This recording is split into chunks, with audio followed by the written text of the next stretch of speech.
Marketing is hard. But I'll tell you a little secret. It doesn't have to be. Let me point something out. You're listening to a podcast right now, and it's great. You love the host. You seek it out and download it. You listen to it while driving, working out, cooking, even going to the bathroom. Podcasts are a pretty close companion. And this is a podcast ad. Did I get your attention? You can reach great listeners like yourself with podcast advertising from Libsyn Ads. Choose from hundreds of top podcasts offering host endorsements, or run a pre-produced ad like this one across thousands of shows to reach your target audience in their favorite podcasts with Libsyn Ads. Go to libsynads.com, that's Libsyn ads.com today.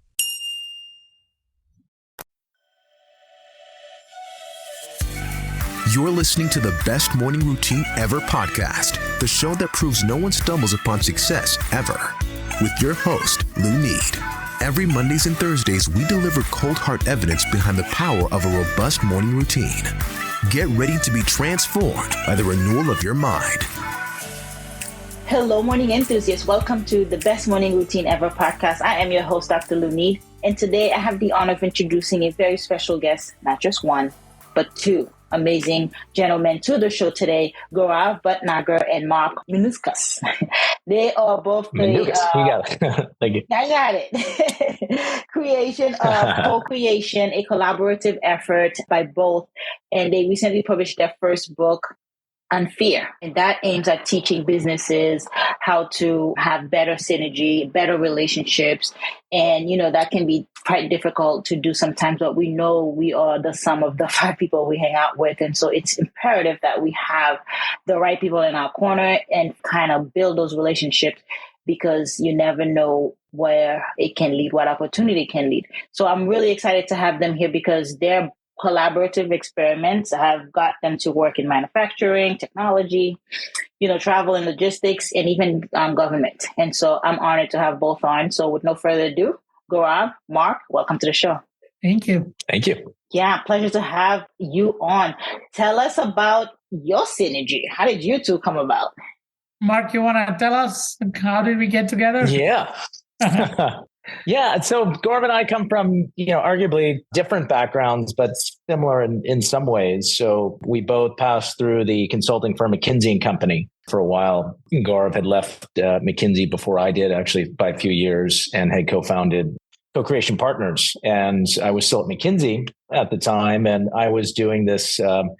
True to my more engineering background, I was doing this lean transformation at a financial services company, and I was focusing on all the nuts and bolts of how this company, achieve their work and serve customers. And the same company hired Gaurav and Co-Creation Partners to do this touchy-feely, culture stuff. And I heard about this, this culture stuff that they were going to be doing. And, my ego was a little bit bruised. I was like, well, we do mindsets and behaviors. Why did I have to bring in another firm to do this other stuff? So I was really intrigued and, threatened, frankly, about this other firm coming in. And so I decided to drop into one of these quote unquote culture workshops that Gaurav and team were running, and just to check in and make sure that he wasn't going to mess up my beautiful lean transformation. And I very quickly started to really see this tremendous benefit of the culture work that Co-Creation Partners does. It was really, in many ways, the missing link in this systems view of how organizations perform. I was always focused on the tangible part of the system, but there really is this intangible mindset component that is such a significant driver of what happens in organizations and how it also impacts people's well-being. And so I was hooked from the first few minutes, and Gaurav and I kept in touch over the years and decided to collaborate and be business partners together. So that's kind of where it all started. And we discovered that there was a real synergy in terms of what we brought to the table. I bring more of the perhaps operational systems perspective, and Gaurav brings more of the deep personal transformation. And together we help organizations do something amazing. Yeah, and especially I see that in a lot of big technology companies. You have a lot of engineers, a lot of software, IT development. They don't really have that knack for the relationship building aspect of it. They're kind of like more the numbers, kind of like you, Mark, the operations, let me just do the data analysis piece of it, but don't have that other crucial piece to actually levitate to the next level. So it's really really an important piece to kind of coin together here. Yeah, and it's interesting. I'll let Gaurav jump in here in a second, but I reflect on my life, and a lot of what I learned in school was all about scientific thinking, and the only things that matter are the tangible things that you can put your hand on. So I was taught throughout my whole life to just suppress emotions and to put all that touchy feely soft stuff over to the side, because it really doesn't matter at the end of the day. What really matters are the results that you achieve, and the stuff that you can put your hands on. And gosh, I think it's so wrong. It's such an incomplete view of the world. The intangibles, yeah. And then what happens? What did you find happened at the end, right? You felt like you were just pushing along solo, and when you needed to get to the next level, it was harder because you didn't have anyone to pull you up, right? Yeah, absolutely. My own life, I just developed this pattern of being a very hyper competitive person, and it was all about the results that I was achieving and whether I was better than other people, or what sort of label or title or status I was being bestowed upon by the world. And that's just a very soul crushing way to live your life. I think it can maybe work for a very limited period of time, but it doesn't really nourish your soul, so to speak. And, it's very limiting. Yeah. So at some point in my life, I was very burnt out. Around the time that I met Gaurav, I was quite burnt out and stressed out and really not satisfied with what I was doing, but I was kind of in the rat race, so to speak. And so it took a little while for me to step back out and really, really see it for what it was, and perhaps make some deeper shifts in my life. Gaurav, what do you think? So Mark has the mentality of a lot of men, right? And you have a lot of business entrepreneurs who wear that hat. Like, it's no one's coming. Absolutely. I have to get it done. So now I know, Gaurav, you have a whole new perspective. So let's hear your insight on the matter. Yeah, well, almost it's an interesting thing, right? We as human beings are really funny people, and we put on these personas in our lives, and we say, hey, there's a work persona and a home persona. And ultimately, the work that I do is, how do you create an integrated human being that can show up at their best wherever they are? And one of the big ideas in my work is that, if you go to the DNA of organizations, it's people. If you don't have the people, there's nothing. Right. And so the work fundamentally is about people rather than about the spreadsheet or the numbers or the technology. People create all of that. So if you want to really unlock something powerful, you have to work on the people. And that's what my work has all been about. And I love talking about how my work is about helping people bring their heart to work, because that's how you really actually create high-performing organizations. Getting buy-in, right? Have them see the vision. It's the entrepreneur, the CEO, right? Have the employees see the vision so they can carry it out easier. Getting buy-in right from the start.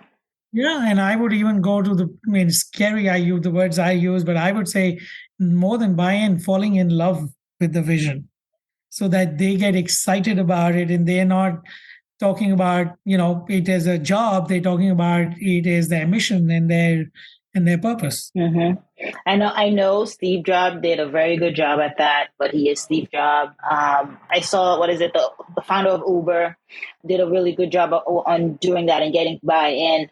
What are some tips that entrepreneurs can use to actually excite the people in that way, to bring their heart? Yeah, so one of the biggest thoughts that I often tell entrepreneurs is that your most important job is to be a powerful storyteller. You don't get people to buy in by presenting PowerPoint charts. The way you get people to buy in is by telling stories and helping people hook in with that story. So if you really want to be successful in terms of getting people excited, you need to be incredible at telling stories about where are you trying to go, but where are you coming from? Right? It's not just enough to say, hey, we're going to make lots and lots of money. It's even more important to say, why are we doing this? What is at the heart of this business? The heart of Uber is not just about making lots of money. It's about helping people find a convenient way to move so that they can do the things that they need to do. The heart of Apple is about providing technology that makes life easier. That's the story, which is the core. And if you can't tell the story of your organization, everything else just falls apart. Well put. So you got to know. I love that. Yeah, I do too. Mark, go ahead.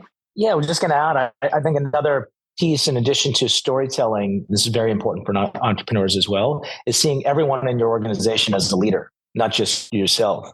And, if you see everyone else as a leader and you can relate to them as adult to adult, you give them a voice, and that's exciting and inspiring for most people in startup organizations, is to really deeply participate in what's happening.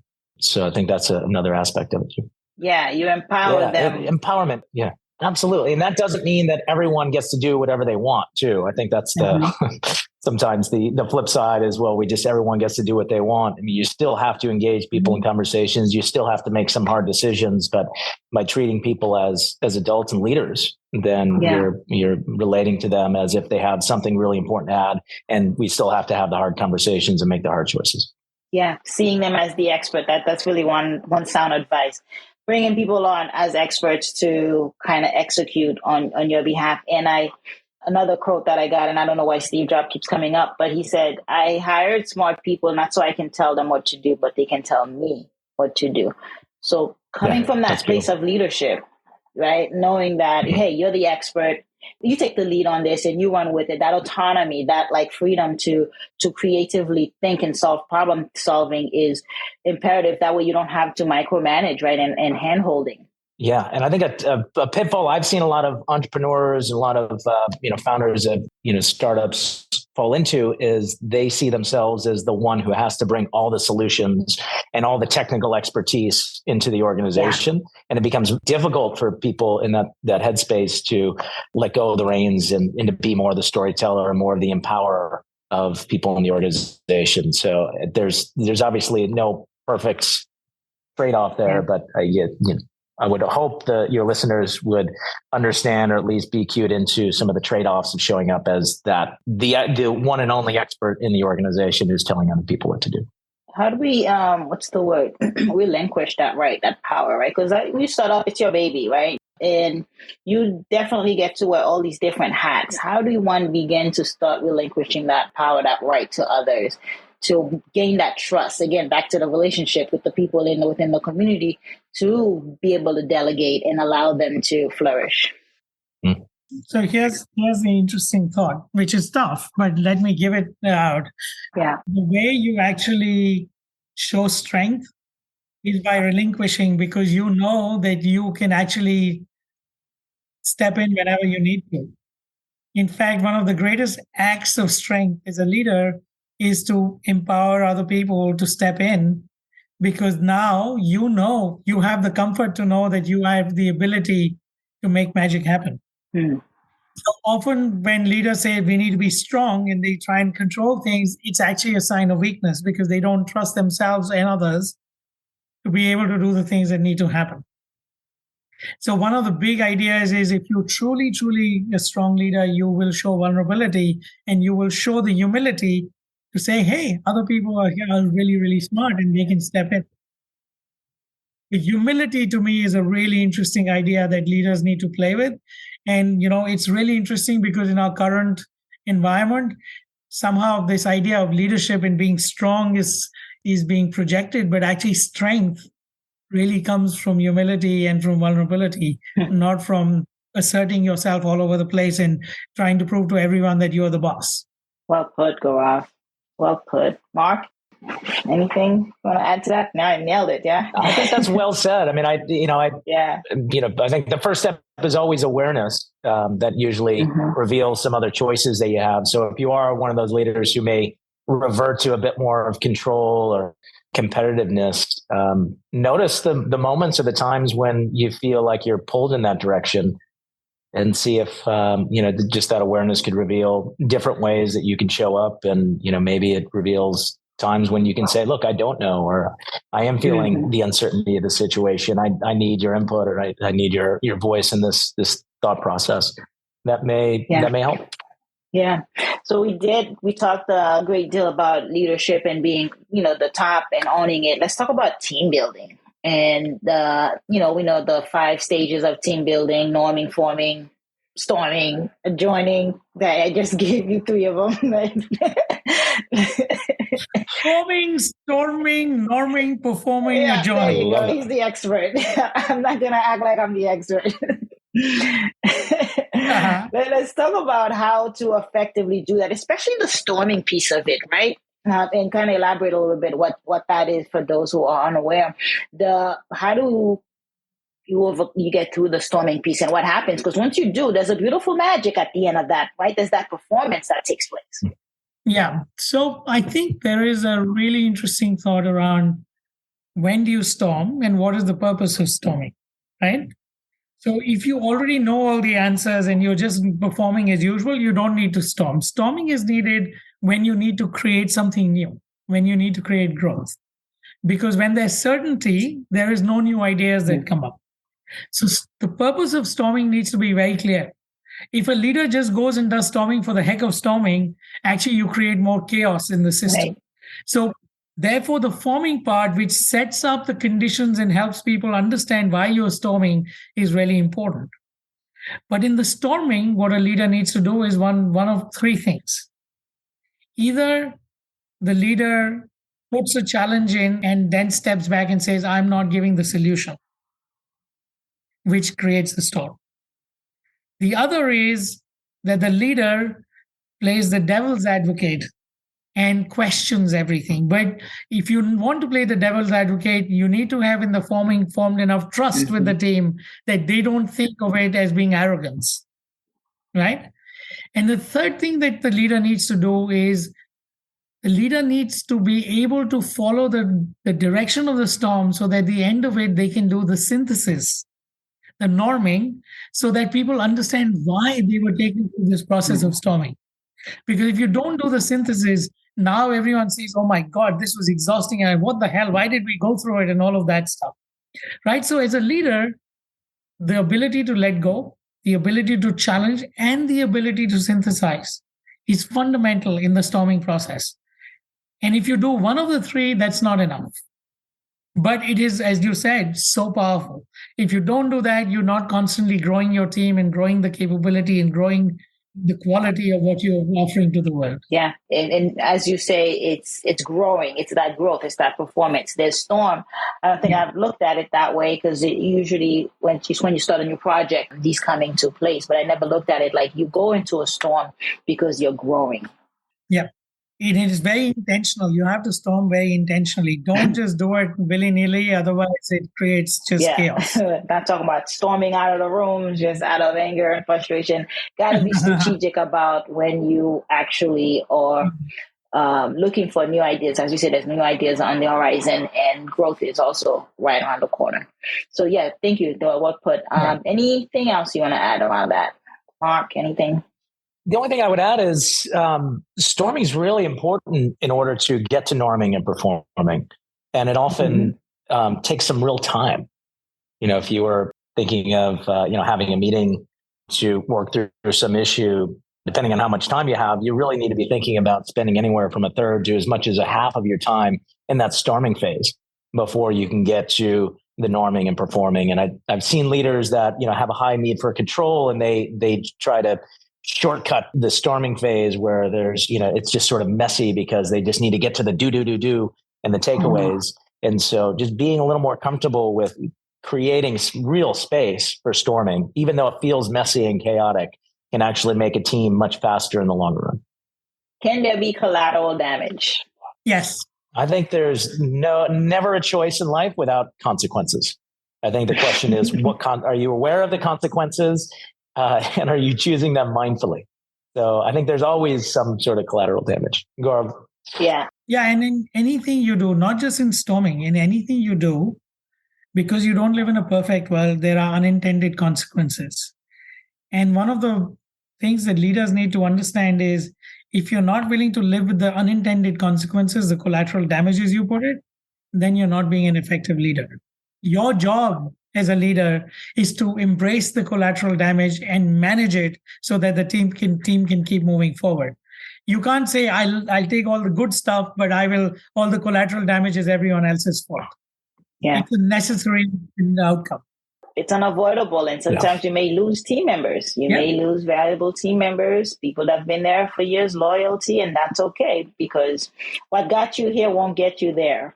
Yeah, right? Absolutely. In fact, I'll tell you very honestly, I've been going through a storming process where I am not the leader of the team. I'm a member of the team, and I am the collateral damage of that team leaving. But if it is right for that team, it is okay because that may be the right outcome for the future of that system. And even as a team member, you need to be able to be willing to accept that and see it and honor it, not as something which is an affront to you, but it's something that is just a logical outcome of a process. In other words, don't take it personal. Yeah. Never. Yeah, I think I think that's a really, really interesting point, and maybe just one very, very practical thing for your listeners as well. In order to mitigate some of the risk, perhaps in the storming phase, is to separate the people from their ideas. It's great to disagree with ideas or challenge ideas. It's not really effective to disagree with people for who they are. And so we sometimes subtly take things personally and judge other people or judge ourselves or think we're being judged, and trying to create a norm where people can challenge ideas, but accept the person is really critical. Mm-hmm. And that's not too left brain either. That's that sense of awareness and knowing like, hey, for the good of the succession of the team and everyone around, just knowing what to not take personal.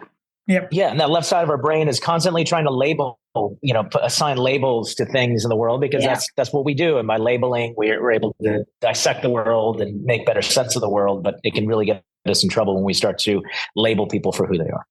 Yeah. Well, I like that. Thank you for sharing. Well put.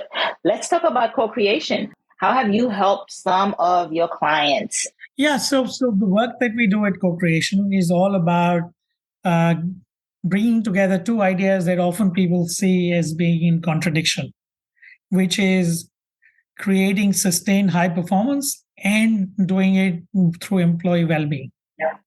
And so the work that we do with organizations, whether they're small or large, is work on the mindset of the people in the organization, which allows them to show up in a way that improves their own well-being, but also then improves the performance of the organization.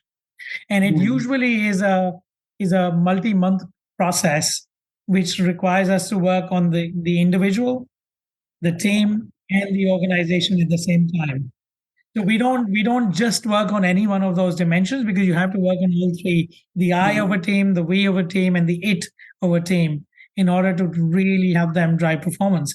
And we've seen this again and again and again with our work, that after our work, people talk about not just, the 5 to 6 time improvement in performance, but about how special that experience was and how they can help them become better human beings, both at work as well as at home. So for us, that is what is the work that we do. And it involves strategy, coaching, facilitation, operational work, lean transformation, all of that stuff. But we do it by putting the human being at the center. The whole culture shift. Yeah. So culture change happens. Yeah. That's fundamentally the work. We help organizations build new, dramatically improved cultures. And it looks like it's a holistic approach, as you start from the top to bottom, right? So it's a holistic, getting everyone involved, every aspect of the business. Absolutely. Very nice. Yeah. And that's what's needed to, if you really want to shift the whole system, organizational system, you do have to engage with, many, many layers. Mm-hmm. Now let's talk about your morning routine. How do you both get up, dress up, and show up? What is it that you do, the disciplines you put in place to help you show up for co-creation, the partners you work with? Mark, what's your morning routine, man? Well, not Myers-Briggs, the whole JP. I'm a very strong P personality, so I enjoy a lot of options. So I don't know if I have a real solid routine. But one thing that I do, so I really believe that the mindsets that we hold as individuals really do condition how we show up in the world. And so one thing, as I wake most mornings is, and I'm usually when I'm in bed, I'll kind of reflect on how I want to show up for the day. And what are some of the, I'll sort of cue the mindsets or just some of the thought patterns that I really want you to have and bring throughout the day, and be mindful of the ones that sort of tend to creep in. So there's a guy in the world who is very competitive, this idea of, well, I'm not enough, or I have to prove myself, is sort of a perennial, idea that just pops into my head and, may color some of my dreams that I had, the night before. And so as I wake, I just try to be mindful of, what is that voice in my head, and to, quiet the voices that I don't want to have, and really embrace the ones that I do. And so when I wake up and get going in the day for the day, that helps me show up at my best. Yeah, and I like that you share that and are vulnerable about that, because there is constant chatter, right? There is that, I call them ants, right? Automatic negative thoughts. They're just the faults, and that we have to be aware of them and be able to shift them. And it could just be by nature that's just the way we are programmed. And that's why renewing the mind is so important. And I find it with affirmations too, it really helps, but it's constant. Just like taking a shower, you gotta reframe those thoughts, or else they will run you over, because that's how your habits are built. Yep. Yeah, absolutely. Absolutely. And maybe the other fun one is I take cold showers. Just speaking of showers, I'll take a cold shower in the morning to just wake me up and just get going. Nice. So that's a routine I've really embraced over the last year, and I love it. I recommend it for everybody. Gaurav, what's your He doesn't look like he takes a cold shower. I saw his face when you said it. I take one too. My morning routine is, I typically wake up at 5 a.m. and the first thing I do is I meditate for 20 minutes. And the first hour is when I do my best thinking. So my morning, before the emails come in, before I need to get onto phone calls, I meditate and I reflect on the ideas that I want to implement in my life, in my world. And that's what I do. Then I'll take a sneak at the newspaper. If I don't find it too negative, then I'll not look at it anymore. and then I'll go to my schedule to see what is it that the rest that the day needs to look at. But the morning is all about my time to get myself in the state of mind and the creative place through which that I will be able to be effective. It helps us thrive. Yeah, the morning the morning routine is imperative. Whether you think you have one or not, you have a routine. You have a steps that you take to get out before you get out of the door, before you get to your computer. There are things that you do now, whether it's productive, whether it's robust, like that's really, really up to you. And Gaurav, you said that you do your best thinking or your best work in the morning, but it doesn't sound like you start work right away. That time you're actually utilizing it to kind of plan and forecast and visualize and kind of create what the day looks like, or further beyond that. Yeah. So first I meditate, then I do the creative thinking, and then I visualize and plan. So I don't want to get into the visualizing and planning till I've done the creative thinking, whatever it needs to be, whatever the question I'm grappling with. I first want to do my creative thinking, because the moment I start getting to planning, then the creative thinking starts to shift. It goes. Yeah. Yeah.